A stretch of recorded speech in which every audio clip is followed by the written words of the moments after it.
Bueno, yo para el ejercicio del examen, escogí el diseño de un Boost Converter 1, el primer ejercicio, el cual pues nos pide diseñar un Boost Converter, con un voltaje de salida de 30 volts, teniendo como entrada 12 volts. Se dice que se tiene que diseñar para corriente continua, con un output ripple de menos de 1% y que la carga de salida van a ser 50 ohms y que asumamos componentes ideales. Entonces, pues lo primero que hice fue obtener el duty cycle, el cual se obtiene de la función de transferencia, se despeja para obtener el duty cycle y nos da que es 1 menos Bs sobre Bo, cual en este caso es 1 menos 2 entre 30, que nos da 0.6 de duty cycle, o de 60%. Luego se escoge una frecuencia aleatoria, o bueno, con la que quieras trabajar. En mi caso yo escogí 25 kHz.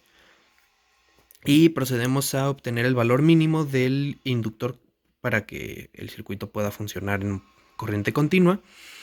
Entonces se usa esta fórmula, que es el duty cycle por 1 menos el duty cycle al cuadrado por la resistencia entre 2 veces la frecuencia.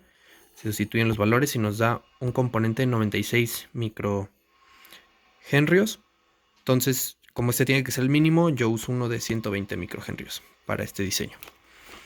Luego pasamos a obtener la corriente promedio en el inductor, el cual se obtiene con esta fórmula, que es el voltaje de salida entre 1 menos el duty cycle al cuadrado por la resistencia. Sustituimos los valores y nos da una corriente de 1.5 amperes. Luego calculamos el diferencial de voltaje, que va a ser la diferencia que va a haber entre el promedio al punto máximo y mínimo, y nos da 1.2 amperes. Y aquí obtenemos la corriente máxima y corriente mínima, la cual es sumando la promedio más el diferencial, o el promedio menos el diferencial, que son estos dos casos. Y nos da una corriente máxima de 2.7 amperes y una mínima de 0.3 amperes.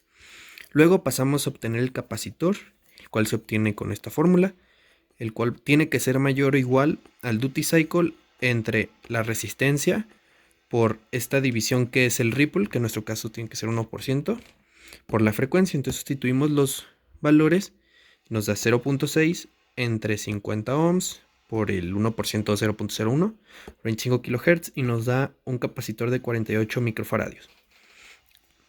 Entonces en mi caso sí quedarían los datos, sería un duty cycle de 0.6, una frecuencia de 25 kHz, el inductor de 120 microhenrios, y para que sea un poquito mayor a este valor, tomamos un capacitor de 50 microfaradios.